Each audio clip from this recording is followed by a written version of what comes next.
네, 오늘 마태복음 17장 말씀을 가지고 여러분과 함께 현실에 뿌리 내린 믿음이란 제목으로 은혜 나누고자 합니다.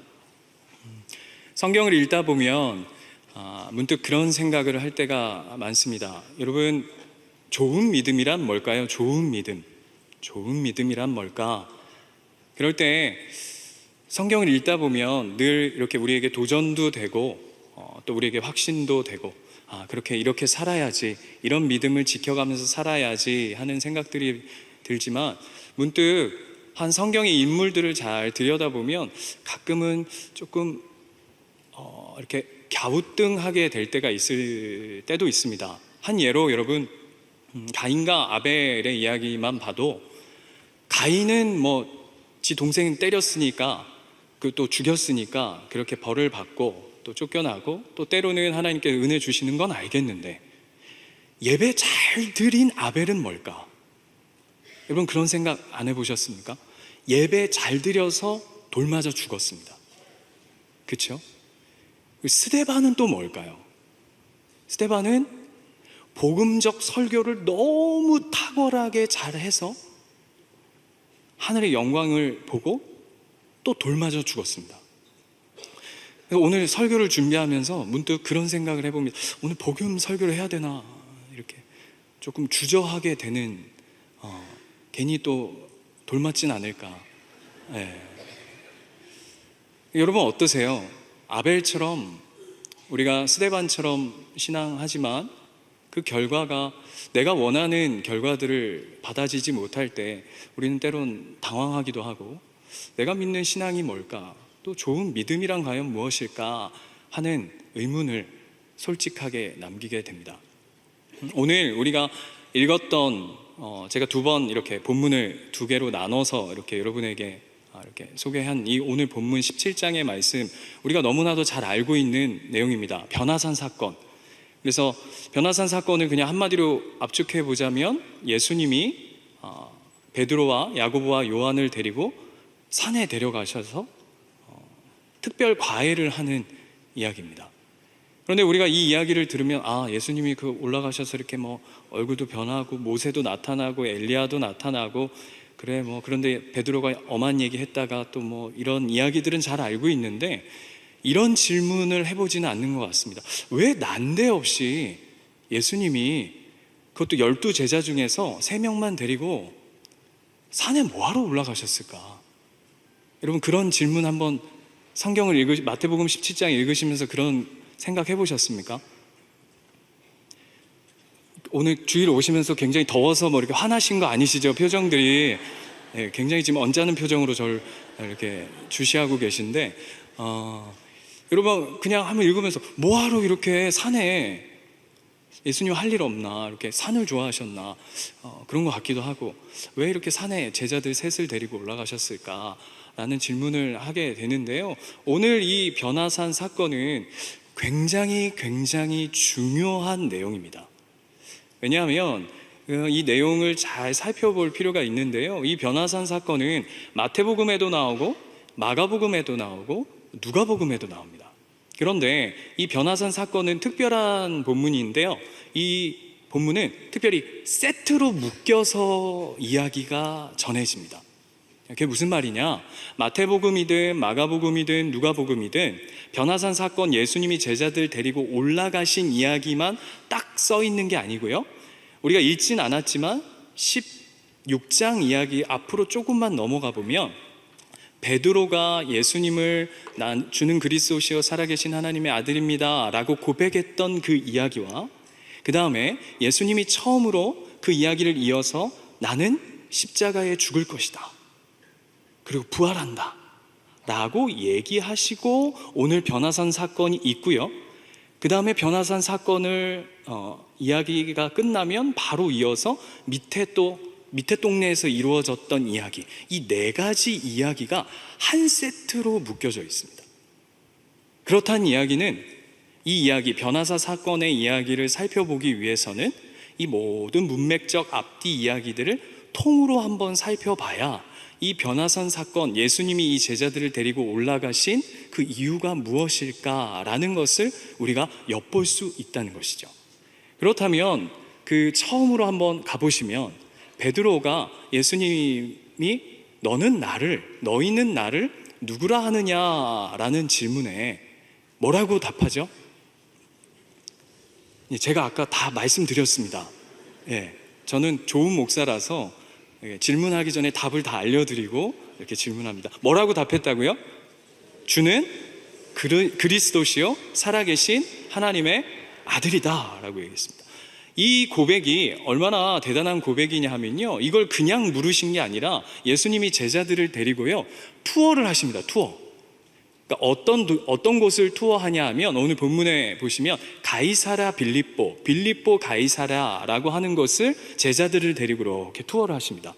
이곳을 지금 우리 시대로 조금 바꿔보자면 어떤 곳과 비슷하냐 하면 라스베가스 같은, 그리고 어떤 뉴욕의 한복판, 그래서 세상의 힘과 권세가 굉장한 곳을 제자들과 함께 예수님이 싹 돌아보시고 그 웅장함, 그 어마어마한 세상 앞에서 제자들에게 뭐라고 물으시냐면 너희는 나를 누구라 하느냐 이렇게 물으시는 거예요.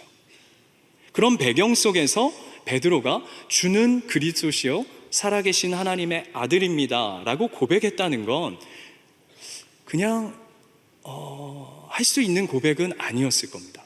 그런데 그렇게 고백을 했더니 예수님이 그래 역시 너 수제자 베드로 넌 다르다 라고 이렇게 얘기해 주신 게 아니라요, 예수님이 갑자기 그 이야기를 딱 들으시고 약간 이렇게 표현하십니다. 근데 네가 주는 그리스도요 살아계신 하나님의 아들이라고 얘기했는데 그건 네가 깨달은 게 아니라 하나님이 알려준 거다. 아멘이시죠? 네.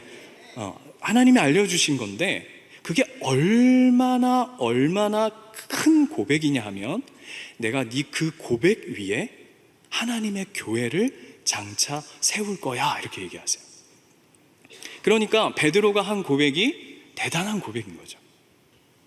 그래서 천주교는 우리하고 다르지만 천주교는 그 고백을 한 베드로가 대단하다고 얘기하고 우리는 베드로가 한 그 고백이 대단하다고 얘기합니다. 그래서 가장 큰 차이점이 있는 것이죠.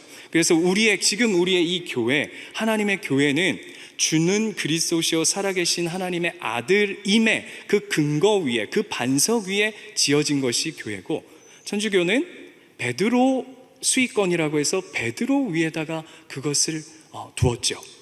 그만큼 그 고백은 그게 우리께 훨씬이 아니라 우리께 맞습니다. 그래서 여기 계신 거잖아요. 그렇죠? 아멘이시죠? 예, 그게 맞습니다. 그게 아닌 것 같거든 가시면 안 되고, 끝나고 교무실로 찾아오시면 제가 깊이 한번 그 내용에 대해서 말씀드릴 수 있을 것 같습니다. 그만큼 그 고백은 아주 중요한 사건입니다. 그런데 그 중요한 고백을 뒤이어서 예수님이 갑자기 뭐라고 말씀하시냐면 이렇게 얘기하세요. 내가 앞으로 죽을 거다. 그 이야기가 이어서 나옵니다. 내가 죽었다가 사흘 만에 부활할 거야 이렇게 얘기해요. 그랬더니 베드로가 뭐라고 얘기하냐면, 오늘 본문 우리가 읽진 않았지만 제가 이렇게 한번 읽어 드릴게요. 베드로가 예수를 붙들고 항변하여 이르되 주여 그리하지 마옵소서, 이 일이 결코 주께 미치지 아니하리이다 라고 돼서 우리가 읽으면 예수님 그리하시면 아니되옵니다 라고 이렇게 바지가랑이 잡고 이렇게 굉장히 이렇게 이런 것 같은데요, 원문은 그런 의미가 아닙니다. 이게 어떤 의미냐면 예수를 꾸짖어 이르되 이런 의미를 가지고 있어요. 지금 누가 누구를 혼냈죠?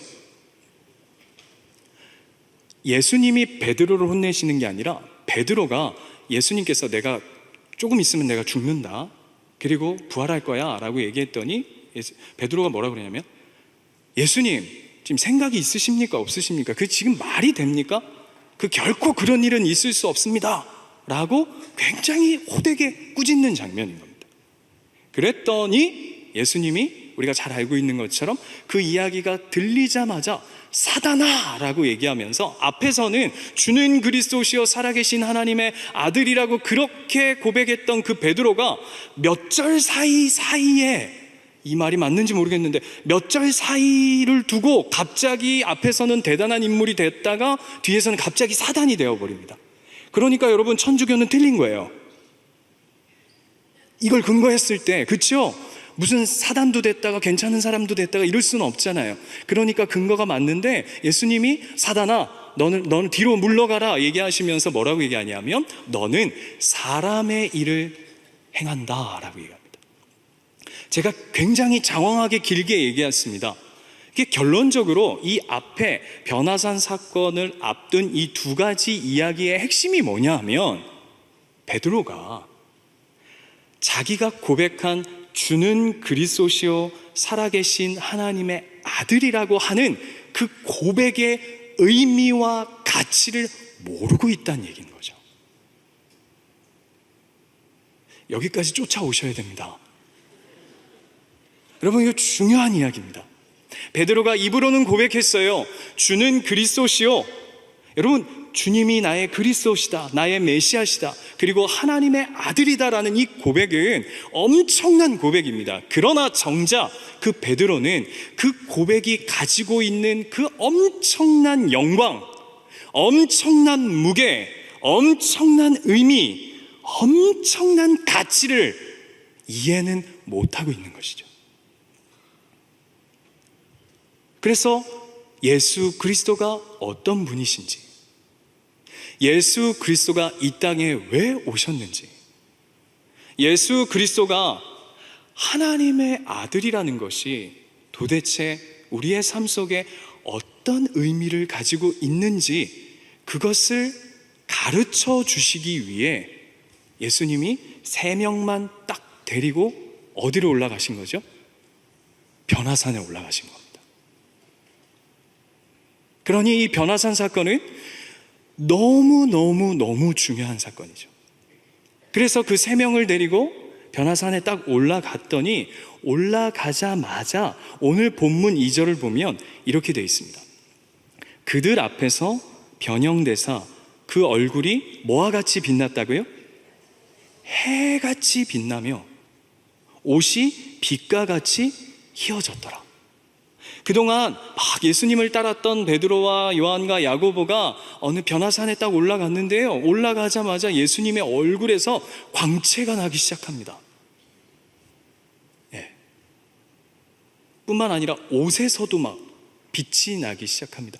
여러분, 지금 표정이 약간 지금 감이 없으신 것 같은데, 여러분, 그 연예인들만 우리가 조금 진짜 조금 생긴 연예인들만 봐도 막 이렇게 우리가 보통 그런 얘기 하잖아요. 이렇게 후광이 있다, 이렇게 좀. 근데 그거하고는 지금 비교도 할 수 없을 만큼 예수님의 광채가 막 발산을 하고 있는 거죠.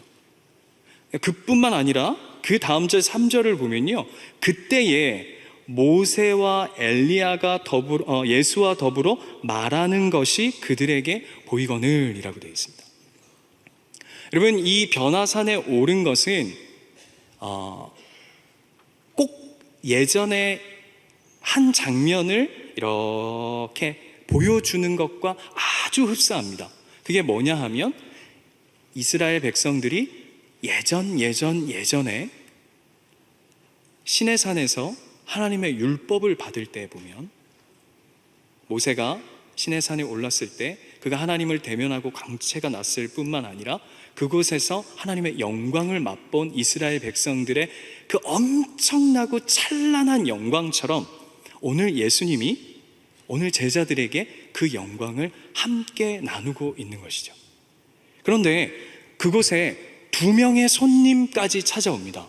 그게 누구죠? 모세와 엘리야입니다. 여러분, 우리는 잘 압니다. 모세는 뭘 상징하는 인물이죠? 율법이요. 모세는 구약의 율법을 상징하는 사람입니다. 그리고 엘리야는요, 오늘 쟤는 왜 오부에 와가지고 좀 예배 좀 조용히 안 그래도 날도 더운데 예배 좀 잘 드리고 가려고 그랬는데 왜 저렇게 뭘 질문하고 그러나, 이렇게 하지 마시고 여러분 지각을 열어서 엘리야는 뭘 상징하냐면 구약 전체를 상징합니다. 그러니까 두 인물을 통해서 하나님이 제자들에게 그리고 오늘 이 본문을 읽는 우리에게 뭘 보여주고 싶으냐 하면 예수님이 너희 주는 그리스도시요 살아계신 하나님의 아들이 어떤 분인지 그 찬란한 영광을 보여주고 싶은 거죠. 그랬더니 그 모세도 보고 막 예수님 얼굴에서 빛도 나고 엘리야도 오고 지금 난리가 난 겁니다. 그랬더니 베드로가 가만히 있을 사람이 아니잖아요. 그렇죠? 그래서 바로 뭐라고 하냐 하면 예수님 여기다 집 3칸을 지읍시다. 하나는 모세, 하나는 엘리야, 하나는 당신을 위해서 짓고 여기서 삽시다. 이렇게 얘기를 해요. 정신없는 얘기를 하는 거죠. 얘기를 했더니 예수님이 하나님이 거기에 대꾸도 안 하고 하나님 거기에다가 엄청난 이제 앞에 모세, 엘리야, 예수님 광채 이 정도는 비교도 할 수 없을 만큼 하나님이 어떤 영광을 보여주시냐면 하나님의 음성, 하나님의 소리가 직접적으로 발현되어집니다. 뭐라고 하시죠?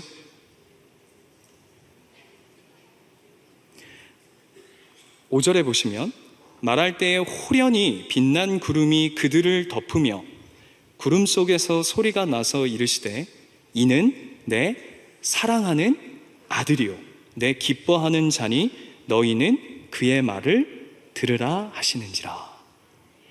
하나님께서 뭐라고 얘기하시냐면 이는 내 사랑하는 아들이다, 내 기뻐하는 자다라고 말씀하시면서 하늘에서 도장을 꽝 찍어주시는 겁니다. 여러분 이런 일 경험해 보신 적 있습니까? 예? 이거 이런 제 목사인데요. 저 목사 안수 받을 때도 이런 일 없었습니다. 여러분 이런 일 흔하게 있나요? 베드로가 지금 막 흥분 안 하게 생겼나? 이거 마땅한 일입니다. 이게 당연히 이렇게 해야 되는 거죠. 예를 들어서 여러분이 너무너무도 좋아하고 존경하는 어떤 스승이 있었는데 사람으로서 존경하고 있었는데 어느 날 이분이 집에 이렇게 우리 집에 한번 가자 이래가지고 이제 집에 데려갔는데 집에 주여 집에 갔더니 여러분이 다 알만한 유명한 사람이 집에서 파출부하고 있는 거예요. 이렇게 비서하고 있어요. 그럼 여러분 어떨까요? 야, 도대체 이분은 뭐야? 그런데 갑자기 전화가 막 오는데 여보세요? 그랬더니 막 통화를 해요. 그랬더니 선생님 누구세요? 대통령님이라고. 잠깐 밥 먹으러 들어오라 그랬다고. 여러분 이러면 그분이 어떻게 보일까요? 죄송합니다. 안 좋은 예화였던 것 같아요. 여러분과 진짜 가까운 사람이 그런 영광을 가지고 있는 사람이라면 저 같아도 거기 살고 싶을 것 같아요. 어떻게 하면 저 사람하고 내가 어떻게 하면 좀 더 친분을 가질까? 그러니까 베드로가 오늘 예수님한테 여기가 좋사오니 여기서 삽시다 라고 얘기하는 게 어쩌면 너무 마땅한 일일 수 있겠죠. 그런데 오늘 여기까지 여러분 지금 감사하게도 잘 쫓아오신 것 같아요. 그런데 예수님이 여기에 머무르시지 않고 어떻게 하시냐면 땅 아래로, 산 아래로 내려오십니다. 내려왔더니 그 밑에서도 난리가 났습니다. 우리가 아까 읽었습니다. 14절부터 20절까지 어떤 일이 벌어졌죠? 어떤 한 아이가 귀신이 들렸는데 제자들에게 이 귀신을 좀 쫓아내달라고 부탁을 했는데 아무도 못 쫓아내는 겁니다. 그래서 예수님이 산에서 내려오니까 그 아버지가 달려와서 예수님 앞에 엎드려서 우리 아이를 좀 살려주십시오, 우리 아이를 좀 불쌍히 여겨주십시오 그러면서 별로 할 필요 없는 이야기를 해요. 당신 제자한테 얘기했더니 못 쫓아내다이다 이러니까 예수님 뚜껑 열려가지고 이 믿음이 적은 이놈들아 하면서 막 이제 정리를 하시고 귀신을 쫓아내 주십니다. 무슨 얘기를 하고 싶은 걸까요? 왜 갑자기 난데없이 여러분 변화산까지는 좋잖아요. 근데 예수님 그러면 베드로가 한 얘기처럼 거기다 집 짓고 거기서 살고 하나님의 영광에 취해서 살면 좋을 것 같은데, 예수님 내려오셔서 더 웃긴 건 그 밑에서 지금 여전히 어떤 일이 벌어지고 있냐면 귀신도 들리고, 바꿔서 해볼까요? 아프기도 하고 망하기도 하고.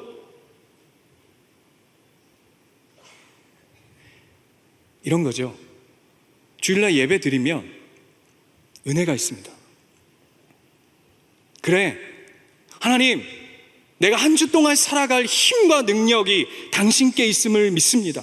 나를 믿음으로 은혜 주셔서 날 살게 하여 주시옵소서. 아싸 아싸 하고 문 딱 열고 밖에 딱 나갔더니 여전히 내 삶 속에 모든 문제는 그대로 있더라.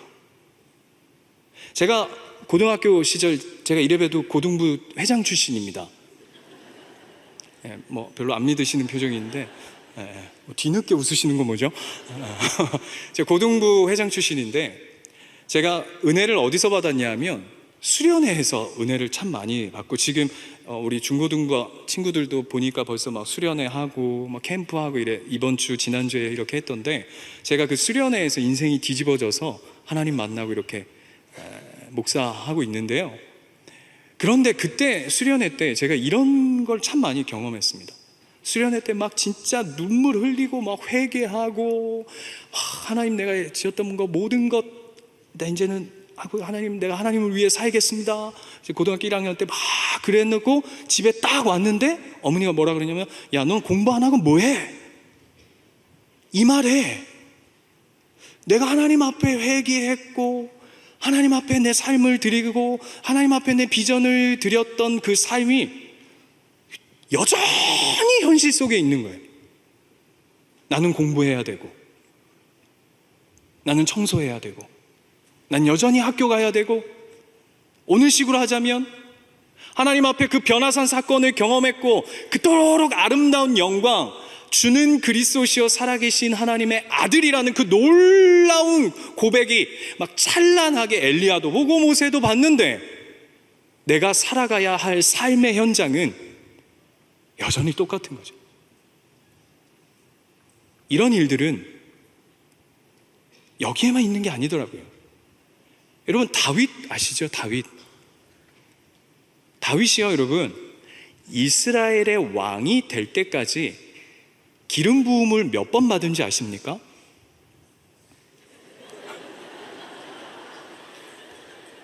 세 번이나 받습니다. 사울 왕은요, 한 번 받고 바로 왕으로 등극해서 떵떵거리면서 삽니다. 그런데 이놈의 주여, 이 다윗은 기름 부었는데도 맨날 광야에 도망 다녀야 되고, 또 기름 부었는데도 고작 한 지역의 왕으로 섰고, 그런 삶의 여정들이 지긋지긋하게 여전히, 여러분, 왕의 기름 부음 받았다는 게 얼마나 대단한 일입니까? 그럼에도 불구하고 그의 삶에는 도망가야 하고, 하루 한 끼 어떻게 먹어야 할까 고민해야 하고, 내가 어떻게 하면 오늘 하루 하나님 믿음으로 살아갈 수 있을까? 그렇지 못해서 또 전전긍긍해야 하는 그 한날 한날이 있더라고요. 요셉은 또 어떻습니까? 요셉은요, 대단한 꿈을 꿉니다. 형들이 절을 하고 그것도 모자라 해와 별, 어머니 아버지가 그 앞에 엎드려 절을 한 꿈을 꿉니다. 그것도 굉장히 어린 나이 때. 그리고 그가 어떻게 된지 우리는 너무나도 잘 알고 있습니다. 제가 오늘 왜 이야기를 드리냐면, 좋은 믿음이란 뭘까요? 우리는 이 베드로의 고백처럼 여기가 좋사오니, 하나님 은혜 안에 그냥 여기서 그냥 내가 하나님 앞에 고백했던 그 꿈처럼, 환상처럼 그 영광 안에 그냥 거하며 살게 해 주십시오. 예수님 뭐라 하신다고요? 난 그 꼴 못 본다. 내려가자. 해서 우리에게 뭘 허락하시냐면 저와 여러분에게 현실, 삶의 현장을 허락하신다고요. 여러분 결혼 다 하셨죠? 안 하신 분들은 하시기를 축원드립니다. 여러분 결혼해 보시니까 어떠세요? 결혼식이 믿음이 필요하던가요? 결혼 생활에 믿음이 필요하던가요? 왜 모른 척 하십니까? 결혼식 할 때 여러분 그랬잖아요. 저도 그랬어요. 결혼식 막 기대되고 막 부풀고 할렐루야, 저 여인을 내 삶에 받으며 진짜 꿈과, 여기 와이프가 앉아있는데 굉장히 조심스러운데, 예, 저 여인을 내 삶에 하나님 선물로 주시면 꿈과 같은 일이 벌어질 거라고 했는데, 안 돼요. 그 이상은 안 됩니다. 결혼 생활에 훨씬 더 많은 믿음이 필요하더라고요. 왠지 아세요? 아멘. 하나님 그 안에서 우리를 키워가시더라고요.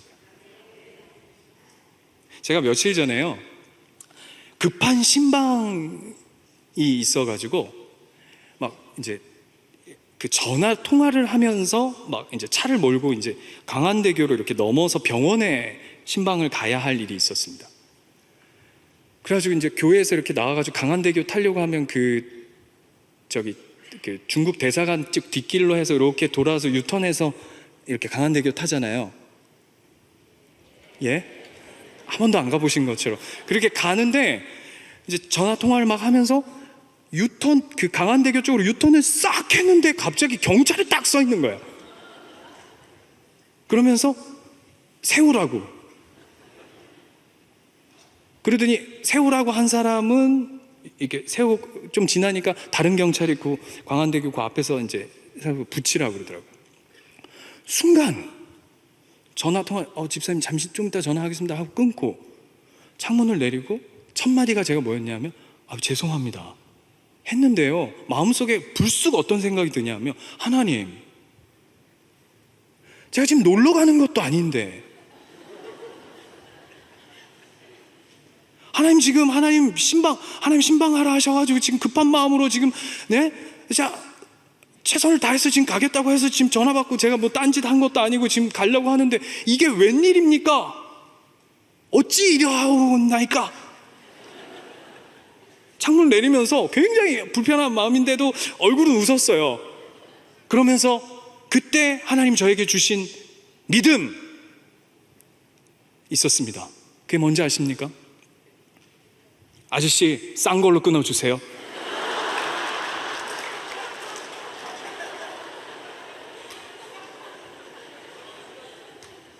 이게 믿음이더라고요. 하나님은요, 전화기 들고 있다고 신방 간다고 그거 그냥, 물론 그런 일들도 있더라고요. 가끔 선교 나가고 이러면 막 이렇게 하나님 눈 가려주셔가지고 이렇게 패싱하고 이런 것도 있는데, 그런 건 진짜 살아가다 보면 한두 번 여러분 인생에 겪는 일이고, 저와 여러분의 대부분의 삶은 변화산에서 이루어지는 게 아니라 그 밑에 내려와 우리의 삶 속에 귀신 들리는 일이 여전히 있고, 배고픈 일이 여전히 있고, 하나님 은혜 받아서 오늘 살고자 하는데 나를 유혹하고 힘들게 하고 하나님의 마음을 빼앗아가려고 하는 수많은 세상의 힘들이 여전히 있는 그 현실 속에 하나님 우리를 허락하신다고요. 거기서 사는 겁니다. 여러분, 여러분의 믿음은 이 교회 예배당 안에 머물러 있는 게 아닙니다. 우리끼리 모여서, 여러분 이런 등이 지들끼리 좋다고 지들끼리 모여 있다고 생각해 보십시오. 그건 아무짝에 쓸모없는 것 아닙니까? 그러하기에 하나님이 변화산을 내려와 어쩌면 지긋지긋하고 어쩌면 눈 감아버리고 싶고, 하나님 이것 좀 피하게 해주십시오, 내가 꿈꾸는 저 비전, 저 이상, 하나님 은혜가 있는 그곳에서 그냥 나 거기서 머물러 살게 해주십시오 라고 하는 그런 기도가 아니라, 하나님이 보내신 내 삶의 모든 현장들마다, 삶의 자리들마다 때로는 어미로, 때로는 아비로, 세상에서는 직장인으로, 또한 어떤 아저씨 아줌마로, 또한 부모로, 자녀로 여러분의 삶을 지켜가시는 저와 여러분 되시길 축원드립니다. 그러면 이렇게 마지막으로 질문 하나 드려보고 싶습니다. 그 긴 믿음은 뭘까요? 제가 오늘 이야기한 건 이렇게 오해하시면 안 됩니다. 그러면 비전, 이상, 하나님이 주신 은혜, 환상, 그건 다 집어치우고 현실주의자로 살자, 그 얘기하고 싶은 게 아닙니다. 오늘 제자들이 예수님한테 이렇게 묻습니다. 예수님, 왜 우리는 그 귀신을 못 쫓아냅니까? 그것도 조용히 와서 묻습니다. 쪽팔리니까. 네. 몰래 와가지고 예수님 아마 작게 물었을 거예요. 왜 우리는 이게 안 되죠? 그랬더니 오늘 예수님 뭐라 그러시냐면 20절에 보면 이렇게 말씀하십니다. 이르시되 너희 믿음이 작은 까닭이니라. 그 믿음이 뭐냐고요? 그 작은 믿음이 뭘까요?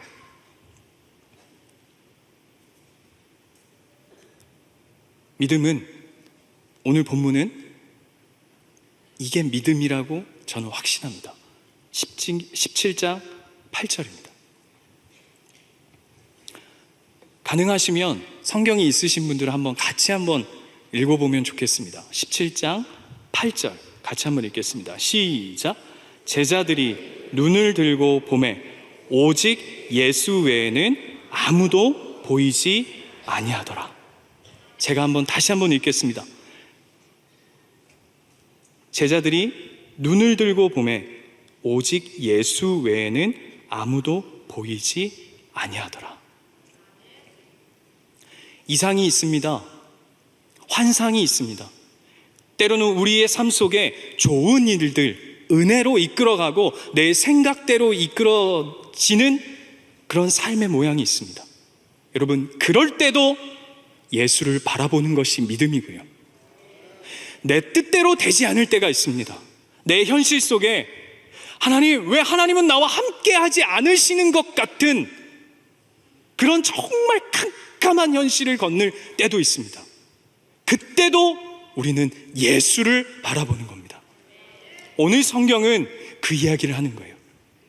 네가 여기에 있든 저기에 있든 비참한 현실에 있든 아니면 진짜 구름 위를 걷는 것 같은 삶의 모양이 있든 그게 중요한 것이 아니라 네가 어느 곳에 있든 오직 예수를 바라보는 삶, 그것이 오늘 우리에게 좋은 믿음, 참된 믿음이라고 성경은 이야기해 줍니다. 얼마 전에 저랑 친한 저 대학원 동기 이 선교사님이 한 분 계십니다. 이 선교사님은 지금 미얀마에서 사역하신 지 한 5년, 6년 정도 된 것 같습니다. 얼마 전에 그 사모님, 그 선교사님 아내 되시는 사모님이 고향이 부산이어서 이제 부산에 왔다가 저희 가정하고 이렇게 미팅하고 이렇게 만난 적이 있습니다. 그런데 딱 만나서 보는데 마음이 너무 어려운 거예요. 두 선교사님이 살이 너무 많이 빠져가지고 완전히 뼈다귀만 남아서 온 거예요. 선교사님한테 뼈다귀라고 해서 너무 죄송한데 너무 보는 순간 막 마음이 울컥하고 힘든 거예요. 근데 딸이 하나 있습니다. 그런데 딸이 둘이에요. 이게 무슨 얘기냐? 그 어려운 선교 사역을 하면서 또 한 명 입양을 했어요. 그래서 딸 둘을 데리고 미얀마에 선교를 하는데 가족이 넷이 다 왔어요. 근데 식사를 하고 교제를 하는데 선교사님이 좀 안색이 많이 어둡고 그러면서 이렇게 좀 내심 힘들면서 아내가 그 풍토병 같이 알아가지고 먹으면 토하고 막 그래서 참 힘든 시간을 보냈다. 그러면서 또 얘기하는 게 뭐라고 하냐면 현지 같이 동역하는 전도사 한 분이 있었는데 진짜 최선을 다해서 함께 너무 행복한 사역을 하고 있었는데 그 현지인 사역자가 오토바이 사고가 나서 먼저 하늘나라에 간 거예요. 너무 힘든 거죠. 그래서 하나님, 이게 뭐 어떻게 참 뭐 말도 못하고 그런 현실들 속에서 아내는 아프지, 같이 동역하는 사역자는 사고로 죽었지. 그래서 힘들어 하다가 좀 잘 버텨가고 있었는데 새롭게 사역 부부가 왔어요. 그래서 와서 또 힘있게 사역을 하는데 이번에는 그 부부가 와서 아기를 가졌다가 아기를 낳았는데 아기가 또 죽은 거예요. 그러니까 이런 걸 가지고 엎친 데 덮친 격이라고 하죠. 그러니까 완전히 다운이 되고 영적 침체가 돼서 이제 안식년 비슷하게 해서 이제 고향으로 돌아와서 조금 쉬고자 이제 온 겁니다. 뭘 말을 못 해주겠더라고요. 저 수영록교회 사역 빡시다고 얘기하려고 만났는데 그 얘기는 막 한 번도 해보지도 못하고 그냥 같이 울다가 맛있는 밥 사드리고 가는 뒷모습을 보는데 그냥 마음이 막 메어지는 거예요. 애들이 또 옷 입고 왔는데 너무 형편이 없어서 얘네 좀 뭐 좀 사주면 좋겠다 해서 홈플러스 갔는데 애들이요 고르질 못해.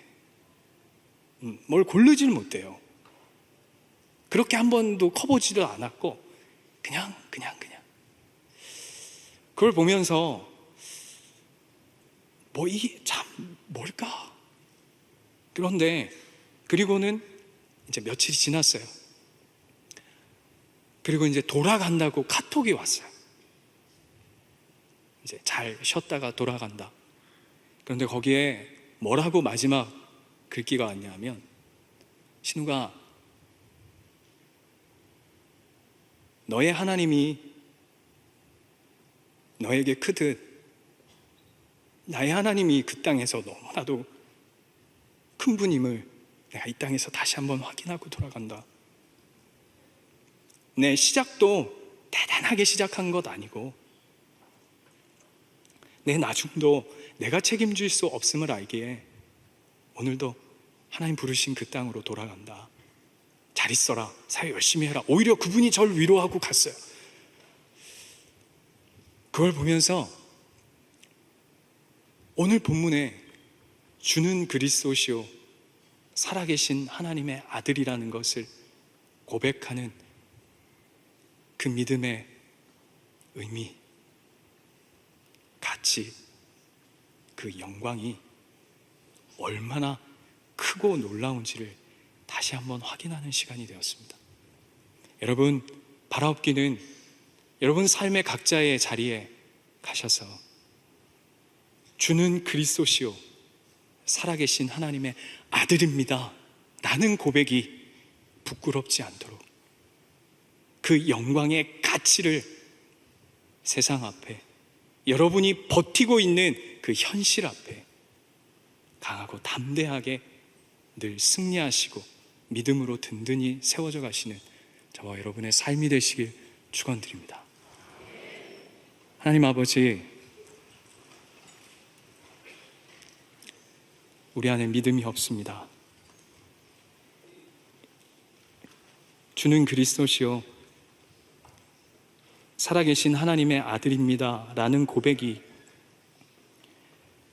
그냥 산 위에 머물러 있는 내가 원하는 바를 이룰 때에만 써먹는 고백이 아니라 하나님이 보내신 그 삶의 모든 자리자리마다 주의 영광을 위해 그 고백이 부끄럽지 않는 주의 백성으로 살게 하여 주시옵소서.